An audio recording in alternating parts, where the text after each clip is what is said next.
오늘 말씀의 제목은 더 많이 사랑하자, 더 많이 사랑하자. 오늘 우리가 죄를 용서받고 난 다음에는 어떻게 해야 하는지, 죄사함 받은 우리가 해야 할 태도, 우리가 하나님 앞에 나와서 죄사함을 받고 애통해하고 감사까지 했지만 이제 그 후에 우리는 어떤 태도를 가져야 하는가? 세 사람을 통해서 우리가 깨닫는 은혜가 넘칠 줄 믿습니다. 첫째, 우리 본문을 통해서 바리새인입니다. 누가복음 18장에 보면 예수님은 자기를 어렵다고 믿고 다른 사람을 멸시하는 자들에게 비유로 설명하는 내용이 있습니다. 한 바리새인과 세리가 성전에 기도하러 올라갔는데 바리새인은 자기는 토색, 불이 가능한 일들이 없다입니다. 그런 자들과 같이 앉고 세리와도 같이 앉고 일에 2번씩 금식하고 소득의 11조를 드리는 어렵다고 생각하는 사람입니다. 누가복음 18장 9절에서 12절 말씀입니다. 누가복음 18장 9절에서 12절 말씀입니다. 또 자기를 어렵다고 믿고 다른 사람을 멸시하는 자들에게 이 비유로 말씀하시되, 두 사람이 기도하러 성전에 올라가니 하나는 바리새인이요 하나는 세리라. 바리새인은 서서 따로 기도하여 가로되, 하나님이여, 나는 다른 사람들 곧 토색, 불이 간음하는 자들과 같이 아니하고 이 세리와도 같이 아니함을 감사하나이다. 나는 일회에 2번씩 금식하고 또 소득의 11조를 드리나이다 하고. 자, 이 세상에 죄를 짓지 않는 사람은 아무도 없습니다. 모든 사람이 죄를 범하였으면 하나님의 영광이 이르지 못하더니 이 말씀을 따라 누구도 이 죄사함을 받을 수 있는 일이 없어서 독생자 예수 그리스도 죄 없는 하나님이 이 땅에 친히 오셔서 우리의 모든 죄를 사하시는 우리를 구원해 주셨습니다. 구원받은 우리가 또한 어렵다고 할 만한 일이 없지요. 이 모든 말씀을 다 지켰다고 할 수 있는 분은 예수님밖에 없다고 생각합니다. 이 바리새인은 전혀 죄를 짓지 않는 것이 아니죠. 다른 사람들에 비해서 좀 죄를 적게 지었을 뿐입니다. 또 이 바리새인 말씀을 다 지키지는 않았겠지요. 않았어요.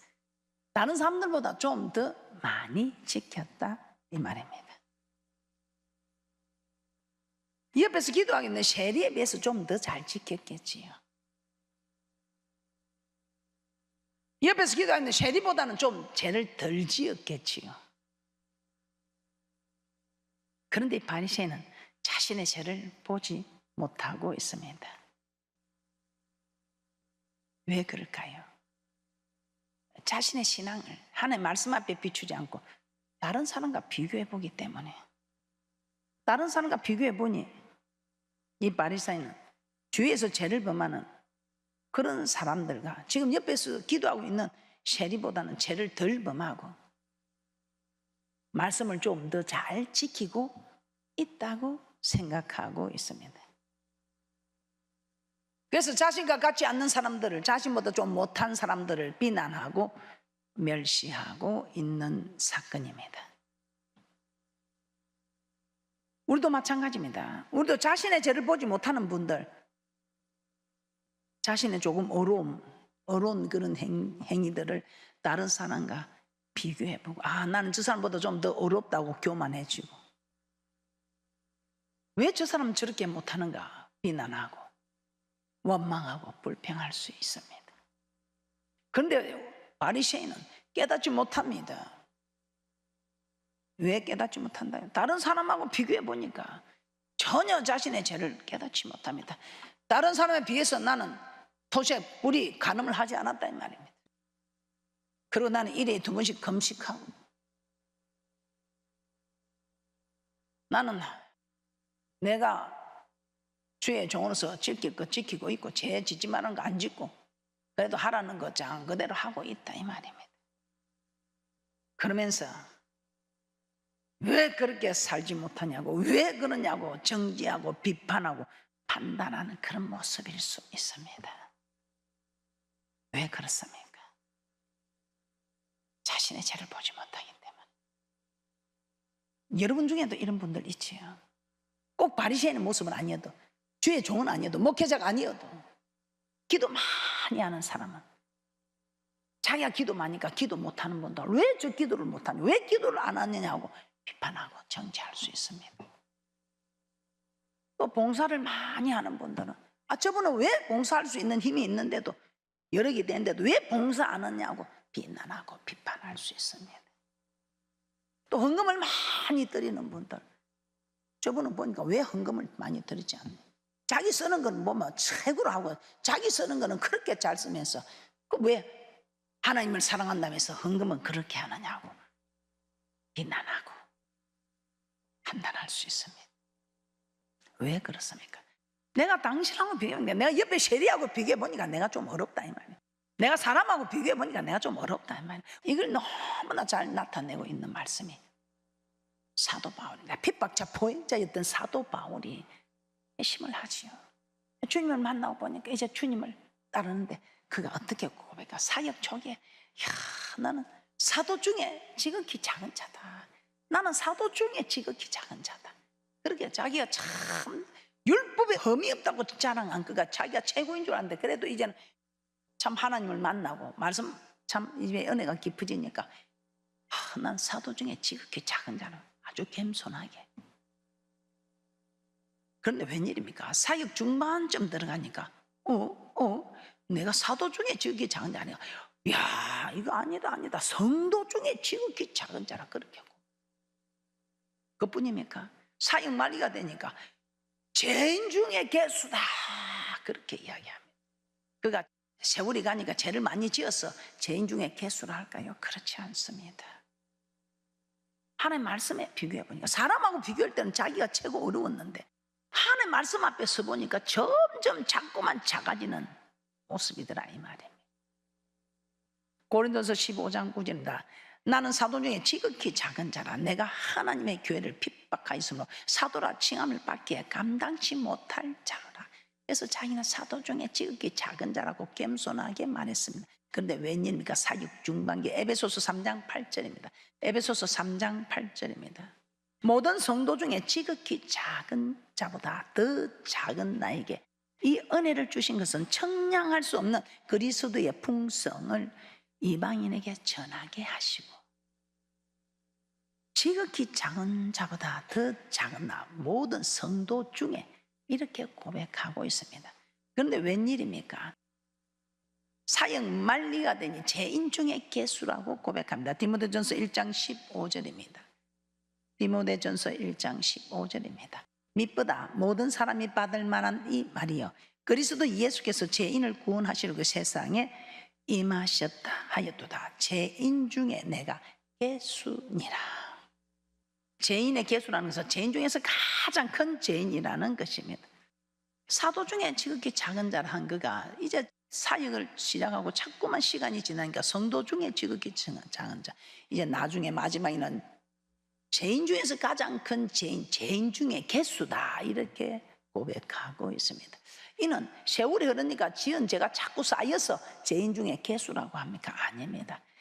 그게 아니고 하나님의 말씀을 더 많이 하고 은혜가 깊어지니까 이제 하나님의 말씀 앞에 자신을 비추어 보니까 은혜가 깊어지고 말씀하니까 자기의 작은 죄까지도 다 밝혀 보이기 때문에 죄인 중에 괴수다. 이전에는 주위 사람들과 비교해 보니, 세리와 비교해 보니, 죄인하고 비교해 보니 나는 엄청 어렵다 이 말입니다. 그런데 죄인과 비교하는 게 아니고, 나보다 못한 사람과 비교한 것이 아니고, 아니 사람하고 비교한 것이 아니고 하나님의 말씀 앞에 내 자신을 적나라하게 드러내어 보니, 내 이 부족이, 내 이 못난 점이, 내 이 험투성이가 제가 드러나고 깨달아졌다 이 말입니다.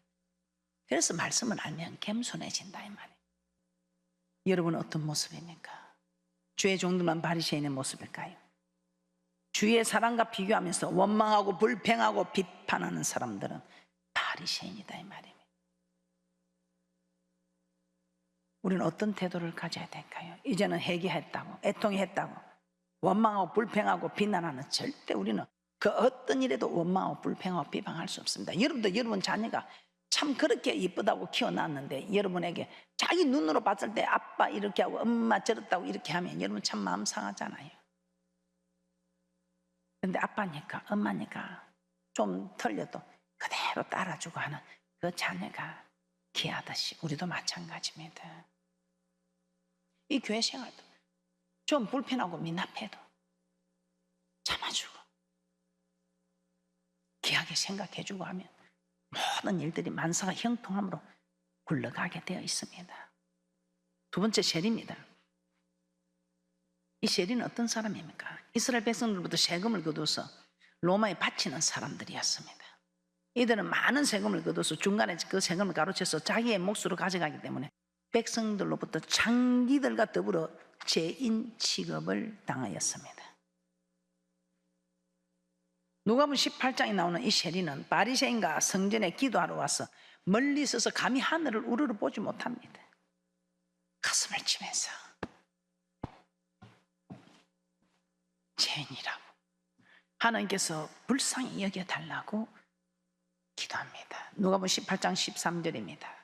누가복음 18장 13절입니다. 세리는 멀리 서서 감히 눈을 들어 하늘을 우러러 보지도 못하고 다만 가슴을 치며 가로되 하나님이여 불쌍히 여기 없소서 나는 죄인이로소이다 하였느니라. 이 세리는 다른 사람을 보지 않았습니다. 다른 사람과 비교해 보지도 않았습니다. 오직 자신의 죄만 보았습니다. 자신의 죄만 보니까 감히 하늘을 우러러 볼 수가 없었습니다. 그래서 자기 자신의 죄만 보니까 자기가 죄인임을 너무 잘 알지. 자신이 죄인임을 시인하고 있습니다. 불쌍히 여겨달라고 애통해하고 있습니다. 자신의 죄에 대해서 애통하는 마음을 가지고 있었다 이 말이에요. 세리는 자신의 죄를 보았고 그로 인해 애통하며 상마음을 가지고 하나님께 나왔습니다.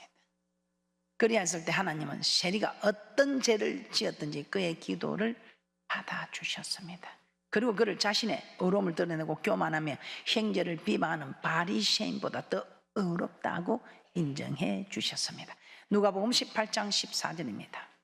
누가복음 18장 14절입니다. 내가 너에게 이르노니 이 사람이 저보다 더 의롭다 하심을 받고 집에 내려갔느니라. 무릇 자기를 높이는 자는 낮아지고 자기를 낮추는 자는 높아지리라 하시니라. 그러면서 우리 주님께서는 뭐라고 말씀합니까? 하나님께서 구하는 제사는 상한 심령이라. 하나님은 상하고 통회하는 마음을 멸시치 아니한다고 말씀하십니다. 시편 51편 17절입니다. 시편 51편 17절입니다. 하나님의 구하시는 제사는 상한 심령이라. 하나님이여 상하고 통회하는 마음을 주께서 멸시치 아니하시리이다. 우리는 자신의 죄에 대해서 애통해야 합니다. 이는 애통하는 마음을 가져야 합니다. 하나님은 어떤 죄인이라도 자신의 죄에 대하여 애통하는 자에게는 긍휼을 베푸시고 은혜를 베푸십니다. 신약에 가서 산상순에서도 우리 주님께서는 이 말씀을 하고 계십니다. 마태복음 5장 4절입니다. 마태복음 5장 4절에 산상팔복의 두 번째 복을 말씀하고 있습니다. 애통하는 자는 복이 있나니 저희가 위로를 받을 것이며. 하나님은 모든 죄인에게 다 위로를 주는 것은 아닙니다. 자신의 죄에 대해서 가슴을 치며 애통하는 그 사람에게 우리 하나님께서 위로를 주신다 이 말입니다. 그런 사람에게 은혜를 주시고 위로를 주신다는 것입니다. 그러면 하나님 앞에 나올 때 여러분 어떤 모습으로 나오고 있습니까? 바리새인의 모습으로 다른 사람과 비교해서 어렵다 생각하고 나오시고 계십니까? 아니면 세리처럼 정말 내 죄를 보고 상하고 애통한 마음을 가지고 나오십니까? 여러분 아무리 잘해도 내가 잘한다고 잘해도 말씀에 비춰보니까 아직도 나는 부족하다 생각하고 떨며 두려움으로 구원을 이루어 가려는 가슴을 치며 우리 주님 주시는 은혜와 위로를 사모하고 나오신다면 우리 하나님께서는 뭐라고 하셨습니까? 이 세리가 더 바리새인보다 이 세리가 더. 세 번째입니다. 항유분 여인입니다. 누가복음 7장에 보면 시몬이라는 바리새인 예수를 자기 집으로 초대했습니다. 이때 죄인인 한 여자가 향유를 담은 옥합을 가져와서 예수의 뒤로 그 발 곁에 서서 울며 눈물로 발을 적시고 자기 머리털로 씻고 그 발에 입 맞추고 향유를 부었다고 하였습니다. 다시 한번 보도록 하겠습니다. 누가복음 7장 36절에서 38절 말씀입니다. 한 바리새인이 예수께서 자기와 함께 잡수시기를 청하니 이에 바리새인의 집에 들어가 앉으셨을 때 그 동네에 죄인 한 여자가 있어 예수께서 바리새인의 집에 앉으셨음을 알고 향유 담은 옥합을 가져와서 예수의 뒤로 그 발곁에 서서 울며 눈물로 그 발을 적시고 자기 머리털로 씻고 그 발에 입 맞추고 향유를 부으니. 자, 이를 보신 예수님은 자기를 초청한 시몬에게 너는 내게 발 씻은 물도 주지 아니었고 그런데 이 여자는 눈물로 내 발을 적셨다. 그리고 머리털로 씻었다. 너는 내게 입 맞추지도 않지만 이 여인은 입을 맞춰준 것이 아니라 발에 입 맞춰주고 발에 입 맞추기를 거치지 않고 너는 내 머리에 감람유도 붓지 아니하였으되 이 여인은 향유를 내 발에 부었다. 그리고 계속해서 시몬에게 말하기를 제 많은 죄가 사하여 줬도다. 제 많은 죄가 사하여 줬도다. 이는 주의 사랑함이 많음이라고 합니다. 누가복음 7장 47절에서 48절입니다. 이러므로 내가 내게 말하노니 주의 많은 죄가 사하여 줬도다. 이는 주의 사랑함이 많음이라. 사함을 받은 일이 적은 자는 적게 사랑하느니라. 이에 여자에게 이르시되 내 죄 사함을 얻었느니라 하시니.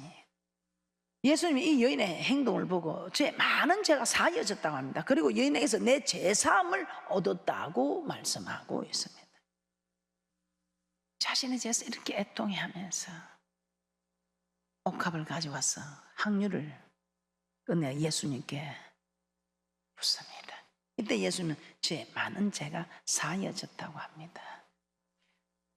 여러분 어떤 자리에 있습니까? 바리새인과 서기관 그런 모습입니까? 아니면 세리 같은 모습입니까? 아니면 향유를 부은 죄 많은 여인의 모습입니까?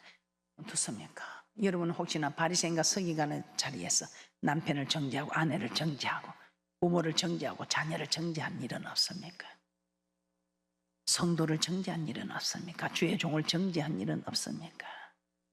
아니라는 겁니다. 행여나 여러분은 교회를 원망하고 불평한 일은 없습니까? 하나님의 자리에서 여러분이 교만해서 원망하고 불평하고 교만해서 비방하고 교만해서 정죄한다는 것입니다. 그 누구도 비판하고 판단하고 정죄하고 원망하고 불평할 일이 없다는 것입니다. 자기 죄만 보는 사람, 감히 하늘을 우러러 보지 못하고 자기 죄만 보는 사람, 감히 상대방을 비판하고 판단하고 못합니다. 자기 죄만 보는 사람, 원망하고 불평 못합니다. 자기 죄만 보는 사람, 어떻게 하면 내가 이제 더 잘할까? 어떻게 하면 내가 하나님을 더 사랑할까? 어떻습니까? 우리 하나님께로 돌아오면 우리 하나님께서는 그 어떤 죄도 용서해 주십니다. 돌아가는 것이 무엇입니까? 하나님을 사랑하는 것이죠. 말씀을 지키는 것입니다. 이 지키는 자가 하나님을 사랑하는 것입니다. 그래서 우리는 하나님을 사랑하는 구체적인 것이 어떻게 하는지 하나님 사랑, 이웃 사랑 너무나 잘 알고 하나님 사랑, 하나님 여기 성전에 계시는 영원히 가시는 하나님 이 처소를 정말 이 처소를 지키고 주의 종을 지키고 성도를 지키는 이것이 하나님 사랑. 이웃은 가장 가까운 이웃은 내 부모 형제 부부로 일심동체 무촌되고 동촌된 부부를 비롯해서 부모 형제 자녀 이제 사회까지 나가는 것이 우리가 이웃 사랑이지 않겠습니까? 이제 여러분 어떤 자리에 있습니까? 바리새인의 자리입니까? 세리의 자리입니까? 죄 많은 여인의 자리입니까? 이제 우리는 회개했습니다. 애통해했고 이제는 감사까지 했습니다. 이제 우리의 태도는 어떤 태도였습니까? 이제는 이 죄 많은 여인이 주님 가까이 간 것처럼 여러분은 가까이 가야 됩니다. 이 말씀은 하나님은 말씀입니다. 말씀을 가까이 하시고 이제 기도할 때 하나님께서 우리를 가까이 하신다고 합니다. 이제 가까이 하셔서 말씀을 듣고 기도함으로 말씀대로 살아갈 수 있는 힘을 공급받아서 정말 주님과 함께 동행하는 그런 믿음의 복된 이들이 되어야 되지 않겠습니까? 세리처럼 애통하고 했다면 이제는 이 죄인이 정말 자기가 죄임을 깨닫고 그리 애통하며 정말 하나님 앞에 사랑하는 모습을 보였던 것처럼 이제 우리는 사랑하는 모습을 보여야 합니다. 그래서 제가 더 많이 사랑하자고 합니다. 그래서 저도 더 많이 사랑하려고, 더 많이 사랑하려고, 많이 사랑하려고 밤낮으로 기도하며 내 힘으로 할 수 없는 일을 하나님의 힘을 공급받아서 많이 사랑하려고, 하나님을 많이 사랑하려고, 여러분을 많이 사랑하려고, 여러분을 저 천국까지 모시고 가는 이것이 최고의 사랑이라 생각하고, 내가 여러분 앞에 기감을 보여야 여러분들이 잘 따라올 것이라 생각하고, 내 자신을 쳐서 복종시키는 일부터 시작해서 많이 사랑하려고 하고 있습니다. 여러분 어떻습니까? 그래서 돌이키면 됩니다. 이제 불순종하는 일에서 이제는 돌이켜서 순종하면 됩니다. 말씀을 지키면 됩니다. 지키는 자를 우리 하나님께서도 지켜주십니다. 지키는 것이 뭐죠? 사랑하는 것. 사랑하니까 지키는 것. 신명기 30장 8절에서 10절입니다. 오늘 우리에게 우리 하나님께서는 돌아오라고 합니다. 그런데 돌아오는 게 어떻게 해야 돌아가는지 반문할 때는 순종하라 이 말입니다. 오늘 이 신명기 3장에서 너는 돌아오랍니다. 돌아와서 돌아오면 어떻게 하는 거예요? 말씀에 순종하는 것입니다. 이 말씀에 순종하면 이전보다 더 번성케 해주겠다, 회복시켜 주겠다. 신명기 30장 8절에서 10절 말씀입니다. 신명기 30장 8절에서 10절 말씀입니다. 너는 돌아와 다시 여호와의 말씀을 순종하고 내가 오늘날 내게 명한 그 모든 명령을 행할 것이라. 내가 내 하나님 여호와의 말씀을 순종하여 이 율법책에 기록된 그 명령과 규례를 지키고 내 마음을 다하며 성품을 다하여 여호와 내 하나님께 돌아오면 내 하나님 여호와께서 내 손으로 하는 모든 일과 내 몸의 소생과 내 육축의 새끼와 내 토지 소산을 많게 하시고 내게 복을 주시되 곧 여호와께서 내 열조를 기뻐하신 것과 같이 너를 다시 기뻐하사 내게 복을 주시리라. 자신의 죄를 깨닫고 우리 하나님 앞에 나와서 순종하면 우리 하나님께서 회복시켜 주시겠다는 것입니다. 우리 하나님께서 여러분이 죄에 대해서 정말 죄를 깨닫고 애통하기만 한다고 되는 것은 아니라는, 정말 애통해 했다면 이제는 여러분들 말씀을 지켜야 합니다. 그래서 우리 하나님께서는 참으로 말씀을 지킴으로 우리 하나님께서 우리의 모든 것을 지켜주셔서 모든 것이 회복되어지는 축복이 있다는 것입니다. 이사야 1장 18절에서 20절 말씀입니다. 이사야 1장 18절에서 20절 말씀입니다. 여호와께서 말씀하시되 오라 우리가 서로 변론하자. 너희 죄가 주홍 같을지라도 눈과 같이 휘어질 것이요 진홍같이 붉을지라도 양털같이 되리라. 너희가 절기에 순종하면 땅의 아름다운 소산을 먹을 것이요 너희가 거절하여 배반하면 칼에 삼키우리라. 여호와의 입의 말씀이니라. 하나님께 돌아오면 어떤 죄도 용서해 주겠다는 것입니다. 그러나 그것으로 끝나는 것이 아니고 하나님의 말씀에 순종하라는 것입니다. 이전의 축복을 다시 회복시킬 뿐만 아니라 더 번성하게 해주겠다고 말씀하고 있습니다. 그러나 순종하지 않으면 멸망시킨다고 말씀하고 있습니다. 그럼 우리는 죄를 깨닫고 애통하는 것으로 끝나는 것이 아니라 한 걸음 더 나아가 더 많이 사랑하는, 즉 하나님의 말씀을 지키는, 즉 순종하는 믿음의 복된 자들이 되어야 한다는 것을 말씀하고 있습니다.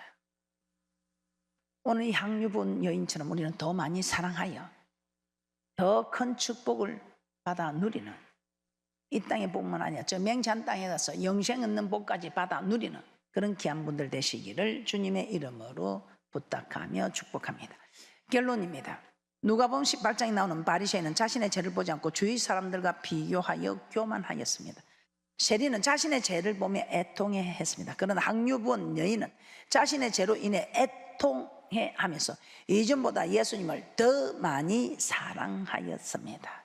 하나님 자신의 죄를 깨닫고 애통하는데 그치지 않고 하나님의 말씀에 순종하는 자에게 이전보다 더 큰 복을 주시겠다고 약속하고 있습니다. 그래서 우리는 이제 회개 감사의 날을 통해서 회개하고 애통해 했다면 이제는 항유부인 여인처럼 더 많이 사랑하셔서 이전보다 더 큰 복을 받아 누리는, 위기가 기회가 되고 화가 변화의 복이 되는, 전화 위복되는 축복의 주인공들이 되시기를 주님의 이름으로 축복합니다.